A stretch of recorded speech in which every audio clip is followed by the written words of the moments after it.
Adventures of Irvingman! A wealthy old man has died, and we've gathered in Perry White's office for the reading of the will. Why Perry? In my youth, I took a degree in law, though I never practiced. Well, sure, that explains the whole thing. His descendants consist of 3 cousins who haven't seen him in years. Well, that's probably because we all realized he didn't much approve of any of us. Mickey, a lowly cab driver. What's the matter with driving a cab? Nothing. Jeff, an underpaid college instructor. Underpaid, yes, but at least respectable. And yours truly, Paul Craymore. I guess I might be called a playboy of sorts. Well, at least he's not going around shooting up the town of Dry Gulch playing cowboy gunslinger anymore. He decided a pair of .45s were even more interesting than his 6-shooter. Exactly. He left all his money, $1 million worth of perfect diamonds, to one of 4 persons, you 3, and a cousin named Jonathan Skagg. None of them ever heard of him. There is a distant branch of the family named Skagg, but nobody here knows any of them. That's not surprising. He's a hermit. He spent all his adult life on Dagger Island. Where's that? Dagger Island is where the diamonds are buried. Well, that clears it up. It's on this planet, right?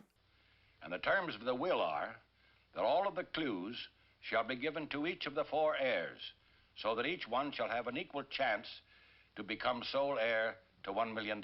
Why do people do stuff like this? I've seen stories of old men who act this way toward their families because they're afraid them young whippersnappers are after their money. Suppose they are. So what? What do you intend to do with it on your deathbed? What do you care what happens to it? You ain't gonna be needing any of it in a little bit. This is why I fell off the corporate ladder somewhere around 12 and gave up on the idea of being rich by about 16. I didn't want to take the chance that I might turn into one of those. Just who's supposed to give us these clues, Mr. White? A little green man from Mars? No, as a matter of fact, Miss Lane here has the clues in a sealed envelope. She and Clark Kent, another reporter in this newspaper, have been named umpires in Mr. Craymore's will. They'll watch the proceedings to make sure nobody tries anything shady, and their word will be law. If they say don't do it, you don't do it. They will have the authority to disqualify any of the heirs who takes advantage of the others in an unsportsmanlike or dishonest way. Well, he sounds like a very important man. I look forward to meeting this Mr. Kent. Someone mention my name? Clark was out of town on assignment, and they can't figure out how he got back so quickly. As usual, he dodges the question and redirects the narrative, something he's very good at doing. Chief, I'll bet you $1 million this will be a very interesting trip. Comedy, he's not so good at.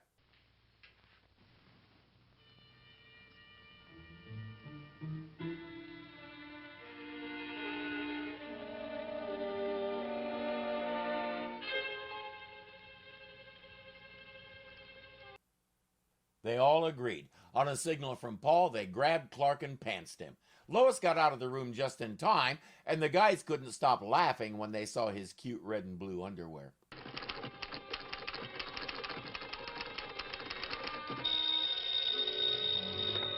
Hello, Lois Lane speaking. Hello, Lois. This is Clark. Oh, yes, Clark. Well, I'm just confirming tomorrow's reservations. I'm here at the airport.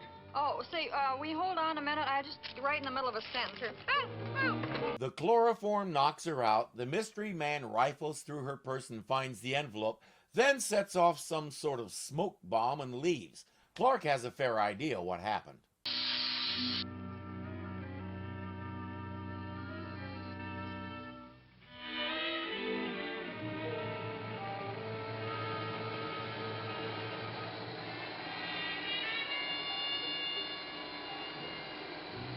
And you thought you could do some big bong rips. The weird part is we won't see him exhale it anywhere. He checks on Lois. Then something twice as deadly, cyanide gas. Even in 1956, I have to wonder where you could buy something like that. That's the stuff they used for gas chamber executions, and I wouldn't think it'd be readily available over the counter. If it is, we need to have a talk with somebody. Superman leaves and changes back to Clark just as Lois discovers the missing envelope. Well, obviously, it was one of the 3 cousins. He wanted to steal the clues and beat the others to the treasure. There's just one thing. Actually, he hasn't got the clues. The envelope and my purse are just full of blank paper. But the real envelope is in the office safe. Are you saying Lois was a decoy and she nearly died for it? If Perry doesn't triple her salary right now, she should go work somewhere else. At least now they know they're dealing with a potential murderer among the bunch. Gentlemen, I suggest you watch this Watercaster. It's all the water we have with us. There is no fresh water on the island. Jonathan has water brought in every so often.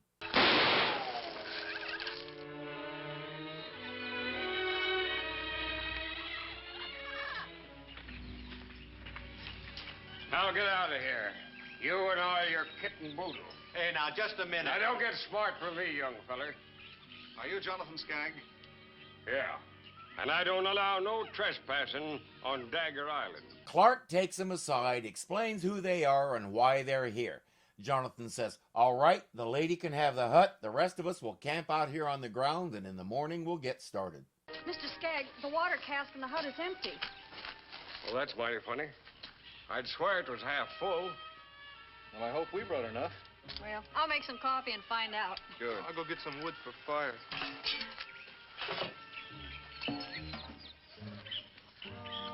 As it turns out, all the water casks are empty. Somebody dumped all their drinking water during the night.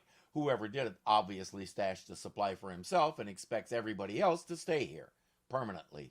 There just might be some water over at the ruins. Ruins? Where? Well, that's that old Spanish fort across the island. It's right down there at the head of the path. And sometimes there's some rainwater collects between the two walls. This island is somewhere in the Caribbean, so they should get plenty of rain. Clark offers to go see what he can find.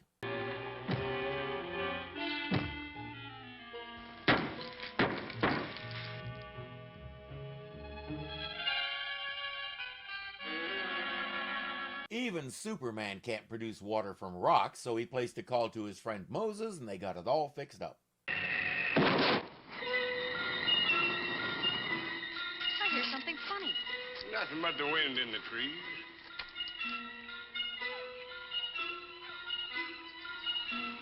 Jimmy had said they should be able to find fresh water if they dig down far enough. Paul said, yeah, it's about 200 feet through sand and rock. I guess Superman heard him. Clark reports about the freshwater spring he found, and while Jonathan is flabbergasted because there's never been a spring in that spot before, nobody wants to ask too many questions. Take the water and run.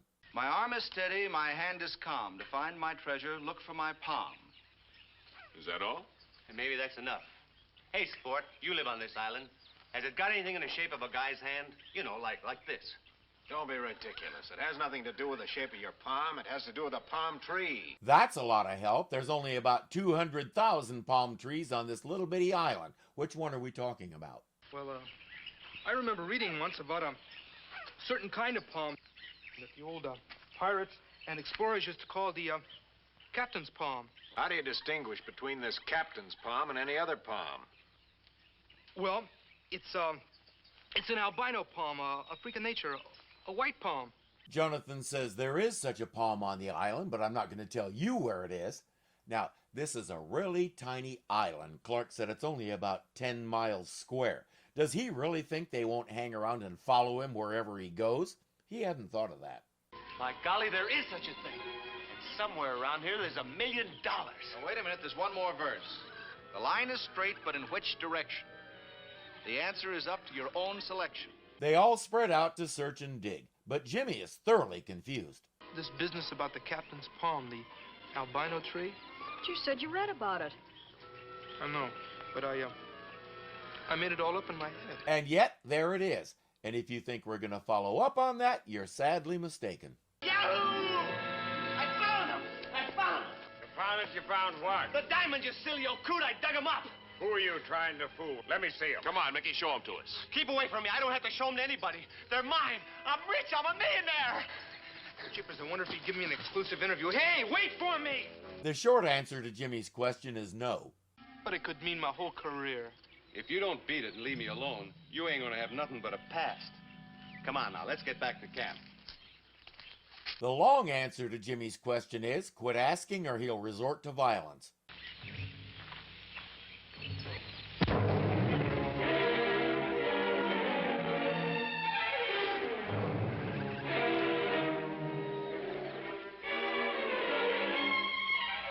Unless, of course, someone resorts to violence on him first. Our mystery man catches up with Jimmy and says, "Where are the diamonds? He didn't have them on him, so he must have given them to you." Look, he didn't give me anything to hand over. Search me.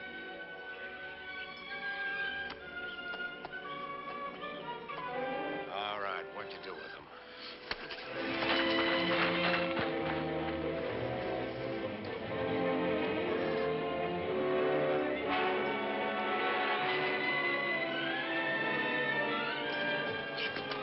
There's a slight problem here. Superman can fly out of that hole. Jimmy can't. And our villain has a supply of iron cannonballs up topside that he's going to start dropping down there. How long can Jimmy dodge them? That's the truth, Mr. Kent. I didn't really dig up any treasure. I just made out like I found it. In other words, you were just trying to eliminate competition with the others. Okay, so I'm a heel, but I'm no killer. I sure hope that Olson kid didn't tangle with the guy who slugged me. Olson, You mean Jimmy was with you when can it you get him happened? back to camp? Yeah. Hopefully long enough for Superman to find him. 1, 2, 3, 4.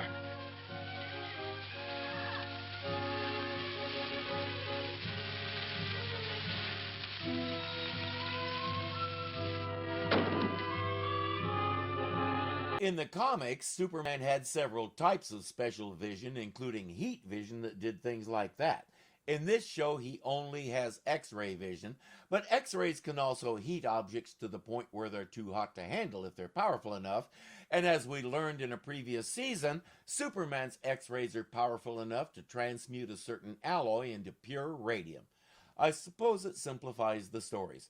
It also saves the special effects department from having to figure out how to recreate the red beams that come from his eyes when he uses his heat vision.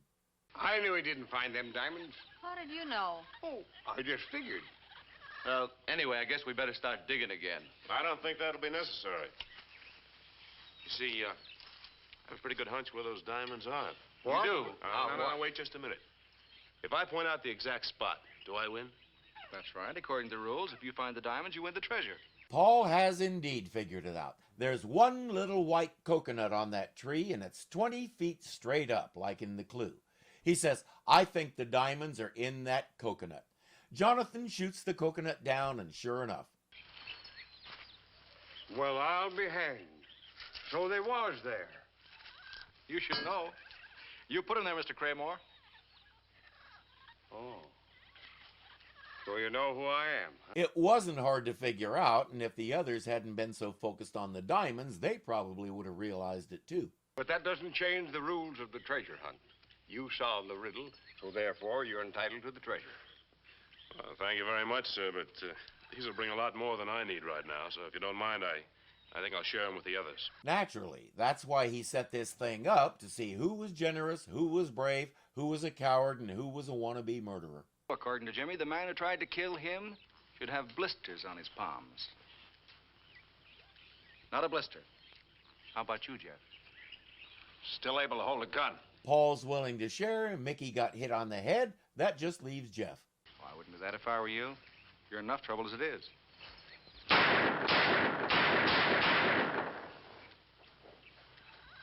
But those bullets didn't even hurt you. Well, you must Fortunately, last night I took the liberty of removing the slugs from his cartridges. After trying to murder Lois and Jimmy and assaulting Mickey, I have a feeling Jeff is going to be shooting blanks for a long time. But you know what's really amazing?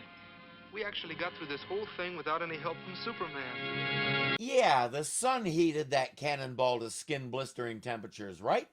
This plot was already old, the rich old coot testing his heirs to be sure they're worthy of his almighty dollars. My all-time favorite was on the Twilight Zone episode called The Masks, when the rich old man gathered his family together and told them they had to wear these masks all night or be cut out of his will. I won't give it away in case someone hasn't seen that episode, and if you haven't, find it. You'll see what I mean. Paul and Mickey decided to pool their money and combine their strengths. They created a taxi-based male escort service known as the Hunk in the Trunk. As of today, they have franchises in 7 states.